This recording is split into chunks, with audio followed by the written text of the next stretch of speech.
In our today's video, we will try to understand the difference between atoms and molecules. So, we know that everything around us, every object or material is made up of matter. हमारे चारों तरफ जितनी भी चीज़ें हैं वो किसकी बनी हुई है?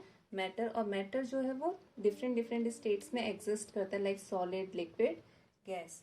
And we know that the smallest unit of matter is, matter की जो सबसे स्मॉलेस्ट यूनिट है उसको हम क्या बोलते हैं? Atom. So to understand atoms and molecules, we have to introduce one new term here, that is called element. Now the question is, what are elements? Elements क्या होते हैं? So elements are the substances that cannot be split into simpler substances by chemical methods. Elements को further किसी smallest unit में तोड़ा नहीं जा सकता है. तो एलिमेंट, अगर हम एटम की बात करें तो एटम शायद एक एलिमेंट हो सकता है अगर एलिमेंट को किसी फर्दर यूनिट में नहीं तोड़ा जा सकता है, और एटम जो है मैटर की सबसे स्मॉलेस्ट यूनिट होती है. तो हम ये कह सकते हैं कि क्या एटम ही एलिमेंट होता है या एलिमेंट ही एटम होता है, ऐसा हम बोल सकते हैं. सो इसे हम समझने की कोशिश करते हैं with the help of periodic table. We know that in periodic table there are 118 elements. Periodic table में 118 एलिमेंट्स को according to their atomic number arrange किया गया है डिफरेंट रोज और कॉलम्स में. तो एलिमेंट्स जो है वो डिफरेंट होते हैं. हमें बहुत सारे एग्जाम्पल्स भी पता हैं एलिमेंट्स के. For example iron, copper, gold, calcium, oxygen, nitrogen etcetera. So these all are elements. इन एलिमेंट्स में कुछ एलिमेंट्स जो है वो सॉलिड फॉर्म में होते हैं, कुछ सेमी सॉलिड फॉर्म में होते हैं और कुछ गैसेस फॉर्म में होते हैं. और कुछ एलिमेंट्स हार्ड होते हैं जिनको हम तोड़ नहीं सकते हैं, और कुछ एलिमेंट्स जो है वो सॉफ्ट होते हैं जिनको हम तोड़ सकते हैं. जैसे फॉर एग्जांपल दिस चॉक को अगर मैंने अपने हैंड पे, फिंगर पे रब किया तो आपको कुछ पाउडरी सब्सटेंस नज़र आ रहा होगा. इस पाउडरी सब्सटेंस में भी बहुत सारे क्या होते हैं? एटम्स होते हैं. और क्या ये एटम्स अलग अलग तरह के होते हैं? नो. ये जितने भी एटम्स हैं ये इस चॉक के ही एटम्स हैं. तो अभी हम यहाँ पर दो एलिमेंट्स के एग्जाम्पल लेकर समझते हैं. So to understand about the atoms of different elements we have taken two examples here. One is oxygen gas and another is nitrogen gas. अगर हम इसको रिप्रेजेंट करते हैं ऑक्सीजन को, तो ऑक्सीजन का जो सिंबल होता है, जितने भी एलिमेंट्स हैं उनको सिंबल्स दिए गए हैं रिप्रेजेंट करने के लिए. सो ऑक्सीजन को हम किससे रिप्रेजेंट करते हैं? ओ से, कैपिटल ओ से. और नाइट्रोजन को हम किससे रिप्रेजेंट करते हैं? कैपिटल एन से. तो अभी हमें जो सामने दिख रहा है ओ एंड एन, ये अगर हम इसे केमिकली जब रिप्रेजेंट करते हैं पेपर पर, तो ये ओ जो है ये रिप्रेजेंट करता है एक सिंगल एटम को. ये किसको रिप्रेजेंट करता है? सिंगल एटम को. इसी तरह से नाइट्रोजन भी रिप्रेजेंट कर रहा है सिंगल एटम को. तो यहाँ पर हमें ये समझना होगा कि ऑक्सीजन जो है वो ऑक्सीजन एटम से ही मिलकर बना होता है, और नाइट्रोजन जो है वो नाइट्रोजन एटम से ही मिलकर बना होता है. अगर हम ये बोलें डिफरेंट एलिमेंट्स, ऑक्सीजन एक अलग एलिमेंट है और नाइट्रोजन एक अलग एलिमेंट है. ऑक्सीजन जो है वो ऑक्सीजन एलिमेंट जो है वो ऑक्सीजन एटम्स से मिलकर बनी हुई है, और नाइट्रोजन जो है वो नाइट्रोजन एटम्स से मिलकर बनी हुई है. और इन दोनों में डिफरेंस क्या है? इन दोनों के जो एटम्स हैं वो डिफरेंट हैं. हम ये नहीं बोल सकते हैं कि नाइट्रोजन जो है वो ऑक्सीजन के एटम्स से मिलकर बनी हुई है. नाइट्रोजन सिर्फ नाइट्रोजन के एटम से ही मिलकर बनी होगी. इसीलिए एलिमेंट की डेफिनेशन क्या हो जाती है कि एलिमेंट को हम फर्दर किसी और सब्सटेंस में ब्रेक डाउन नहीं कर सकते हैं, क्योंकि वो सिमिलर काइंड ऑफ एटम से मिलकर बने होते हैं.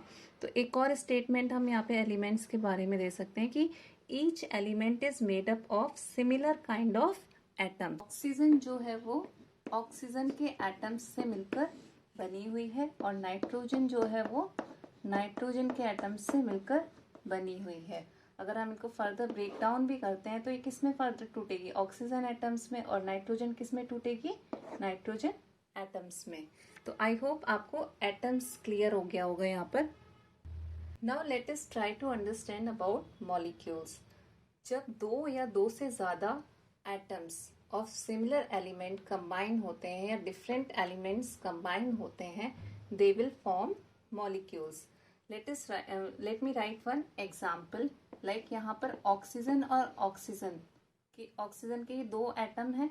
This is one atom, this is another atom, और ये जब दोनों साथ में कंबाइन होते हैं तो ये क्या बनाते हैं? ऑक्सीजन, जिसको हम O2 से रिप्रेजेंट करते हैं। अब इस O2 को हम एटम नहीं बोल सकते क्योंकि यहाँ पर दो से ज्यादा एटम साथ में है, तो हम इसको क्या बोलेंगे? Oxygen molecule. This is called oxygen molecule. इसी तरह से अगर नाइट्रोजन के साथ कंबाइन हो रहा है तो क्या बन जाएगा? Nitrogen molecule. इसी तरह से हाइड्रोजन एटम के साथ कंबाइन हो रहा है तो क्या बन जाएगा? Hydrogen molecule. But these molecules are of elements. हम यहाँ पे इन मॉलिक्यूल्स को एलिमेंट्स के मॉलिक्यूल्स क्यों बोलेंगे? क्योंकि ये सिमिलर काइंड ऑफ एटम से बने हुए हैं, तो इसीलिए हम इनको क्या बोलते हैं? These are the molecules of elements. ये किसके? लेकिन इसी तरह से एक और वर्ड होता है that is called compound. Compounds के जो मॉलिक्यूल्स होते हैं वो डिफरेंट एटम्स से मिलकर बने होते हैं।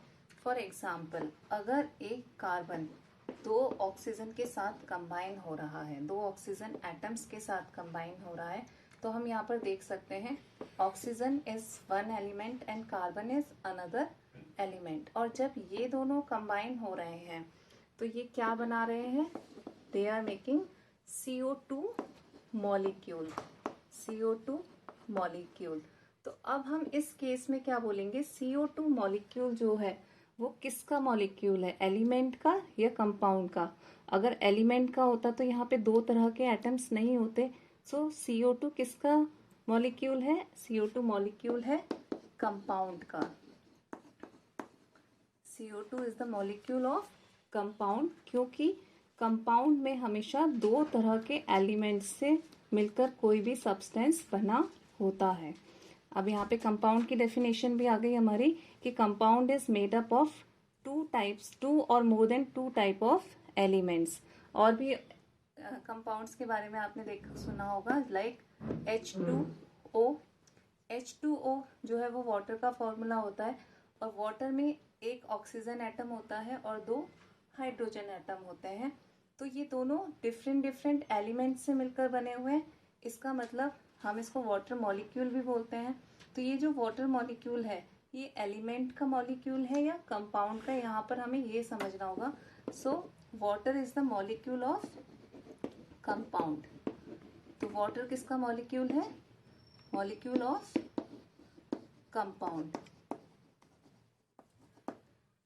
आई होप आपको ये समझ में आया होगा।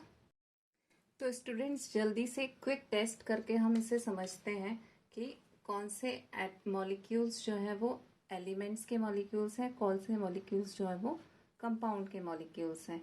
फर्स्ट देखिए ऑक्सीजन। तो ऑक्सीजन में आपको सिर्फ एक ऑक्सीजन के ही एटम्स दिखाई दे रहे हैं। ये जो नंबर है ये सब क्या रिप्रेजेंट कर रहे हैं? जितने भी नंबर्स हैं ये नंबर ऑफ एटम्स को रिप्रेजेंट कर रहे हैं। तो यहाँ पर किसके एटम्स हैं? ऑक्सीजन के। तो क्या होगा? ये किसका मॉलिक्यूल होगा? यस, ये होगा एलिमेंट का मॉलिक्यूल। CO2 में carbon is different element and oxygen is different element, and when two elements combine together they will form compound. तो ये मॉलिक्यूल किसका है? कंपाउंड का मॉलिक्यूल है। N2 again is made up of similar kind of atoms, तो ये element का molecule है। हाइड्रोजन अगेन एलिमेंट का मॉलिक्यूल है। एंड वाटर जो है वो किसका मॉलिक्यूल है? वाटर में हाइड्रोजन ऑक्सीजन डिफरेंट एलिमेंट्स हैं, तो ये दोनों मिलकर क्या बना रहे हैं? कंपाउंड। तो ये जो मॉलिक्यूल है ये किसका मॉलिक्यूल है? कंपाउंड का मॉलिक्यूल है। आई होप आपको ये वीडियो पसंद आई होगी। Thank you.